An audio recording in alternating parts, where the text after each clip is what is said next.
আসসালামু আলাইকুম। আশা করি সবাই ভালো আছেন। আমি একজন প্রবাসী। সারা দেশে যখন উত্তালভাবে এই আন্দোলনটা ওঠে যে সমস্ত কোটা বাতিল করতে হবে, এর পিছনে একটা কারণ লুকিয়ে আছে, সেটাই আজকে ক্লিয়ার করব। দেখেন, আমি একজন সাধারণ নাগরিক, বাংলাদেশের নাগরিক। তো আমি প্রবাসে এসেছি। কেন এসেছি? টাকা কামাই করার জন্য বা ভবিষ্যতে অনেক কিছু করার জন্য। কিন্তু আমার পিছনে একটা স্টুডেন্টের গল্প আছে। আমি একজন স্টুডেন্ট ছিলাম, একদিন ইন্টার কমপ্লিট করার পরে অনার্সে অ্যাডমিশন হওয়ার পরে আমি সেখানে অনেক চাকরির আবেদন করি, কিন্তু পারি না। হ্যাঁ, সেম প্রসেসটা আজকে দাঁড়াইছে। আজকে দেখেন, লাখো লাখো ভাইয়েরা চাকরি পাচ্ছে না, অনার্স কমপ্লিট করছে কিন্তু চাকরি পাচ্ছে না। যারা দেখেন কোঠা যাদের আছে তারা কিন্তু দেখতেছেন যে তাদের নাতিপুতি সবাই চাকরি পাচ্ছে। এটা নিয়ে আজকে আন্দোলন করে আজকে বাংলাদেশে বিক্ষোভ হচ্ছে, অনেক মিছিল হচ্ছে, অনেক মেয়ের জীবন যাচ্ছে। কেন যাচ্ছে জানেন? শুধু আমার কোঠা নাই বলে। আমার চাকরি কেন হচ্ছে না জানেন? আমার কোঠা নাই বলে। দুঃখে বুকটা ভরে যায় যে আমি একজন স্টুডেন্ট ছিলাম, এর জন্য আমার স্টুডেন্টের প্রতি অনেকটা মায়া মহব্বত বেড়ে যাচ্ছে, কিংবা তাদের প্রতি একটা সহানুভূতি আমার কাছে কাজ করে। আমি নিজে একজন স্টুডেন্ট।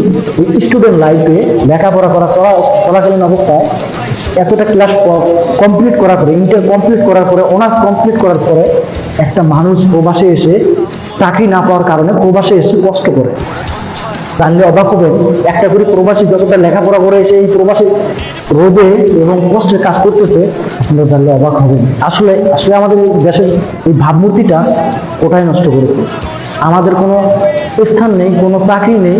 আমাদের বাবা মা এত টাকা খরচ করে লেখাপড়া করে কোনো লাভ নেই। দিন শেষে এই লেখাপড়া করার চাইতে মূর্খ হয়ে খেতে কৃষি কাজ করে অনেকটা হয়তো বা টাকা বা ফ্যামিলিকে সুখী রাখা যেত। কিন্তু আজকে খুব ভাগ্য খুবই খারাপ। ঠিক বরাবর 1971 সালের আগেই যে বরাবর যে জীবনযাপন মানুষের ছিল, সেই জীবনযাপন এবং হাহাকার, মানে কি বলবো, দেশের কথা ভাবলেই কষ্টে বুকে ফেটে যায়। আজকে এত টাকা খরচ করে আমাদের সরঞ্জাম কিনতে হচ্ছে, তরকারি কিনে খাইতে হচ্ছে, মানে সব দিক দিয়েই কষ্টে বুকটা ফেটে যায়। আজকে ফেসবুক খুলে দেখলে ফেসবুকের মধ্যে অনেকটা ভিডিও দেখা যায় যে আমাদের ভাইয়েরা মৃত্যুবরণ করতেছে, মার খাইতেছে, আমাদের বোনেদের গায়ে হাত তুলতেছে। আসলে খুব সহজে তারা আসলে মেনে নিতে পারতেছে না যে এত টাকা খরচ করলাম, বাবা মায়েরা এত টাকা খরচ করে আমাদেরকে শিক্ষা দিল, কিন্তু দিন শেষে আমাদের ভবিষ্যৎটা কি? আমরা হলাম এই জাতির ভবিষ্যৎ প্রজন্ম। আমরা যদি এই জিনিসটা যদি আমরা বোঝার পরে শেষে আমরা যদি একটা চাকরি না পাই, ভালো অবস্থানে যদি দাঁড়াতে না পারি, তাহলে তো মনে হয় না যে আমাদের কোনো জীবন আছে। আমাদেরকে ছোটবেলায় একটা কথা মনে পড়ে যে আমরা আসলে ভেবে দেখতাম যে ছোট থেকে যখন বড় হব, তখন হয়তো আমরা বড় হলে লেখাপড়া করব, ডক্টর হব, ম্যাজিস্ট্রেট হব, জজ হব, উকিল হব, মানে এই ধরনের নানান স্বপ্ন, এবং গাড়ি থাকবে, বড় বড় বিল্ডিং থাকবে। কিন্তু আসলে এটার পিছনে, এই চাকরির পিছনে ছুটতে ছুটতে আমাদের জীবনটা বিকলঙ্ক হয়ে গেছে। আজকে দেখেন, আজকে যেটাই দেখেন না কেন, গরিবের ঘরের সন্তানরা কয়টা বা চাকরি পায়, কয়জনের বা লাখ লাখ টাকা আছে, কয়জনের বা কোটা আছে। কিন্তু আসলে কোটাই সব না। আজকে আমি চাকরি পাই নাই, আমার কোটা নেই। আজকে বিসিএস অনার্স কমপ্লিট করেছে, মাস্টার্স কমপ্লিট করেছে, কিন্তু তাদের চাকরি নেই।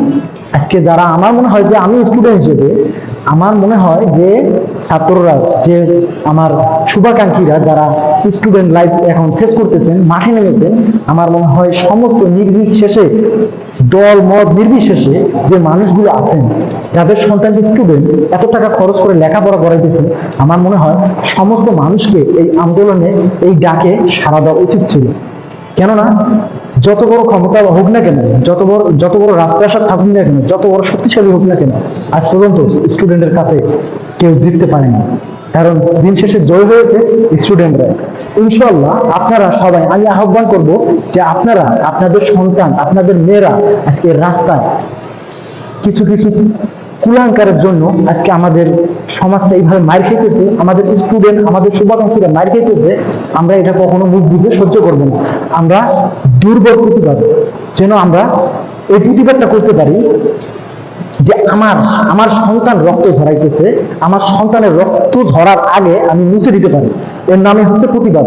আপনারা আপনার সন্তানের পিছনে থাকুন এবং দেশকে সামনের দিকে এগিয়ে নিয়ে যান। আমি সবসময় এটা বলবো, আমি একজন প্রবাসী, হতভাগা, একটা চাকরির জন্য কিভাবে স্ট্রাগল করা লাগে, কিভাবে লেখাপড়া করে, কিভাবে বাপের পকেটে টাকা খরচ করে কিভাবে কি করা লাগে, এটা আমি জেনে গেছি। আজকে যদি আপনারা প্রবাসের দিকে তাকান যেন সৌদি আরব, দুবাই, কাতার, ওমান, এই মধ্য মিডল ইস্টের ছাড়া অন্যান্য কান্ট্রি যারা আছে তাদের দিকে তাকান, একটা করে মানুষ গ্রেডে গ্রেড পাওয়া মানে মানে কি বলবো, ব্রিলিয়েন্ট স্টুডেন্ট, তারা আসলে আজকে প্রবাসে কাজ করতেছে। বুকটা ফেটে যায় বাংলাদেশের এই করুণ অবস্থা। এখন করার কিছু নেই, আমি সবশেষে বলবো আপনারা প্রতিবাদ করুন এবং তাদের পাশে তাদের হাতকে শক্তিশালী করুন। ভালো থাকবেন, সুস্থ থাকবেন, দেখা হবে নেক্সট কোনো একটা প্রতিবাদী ভিডিও।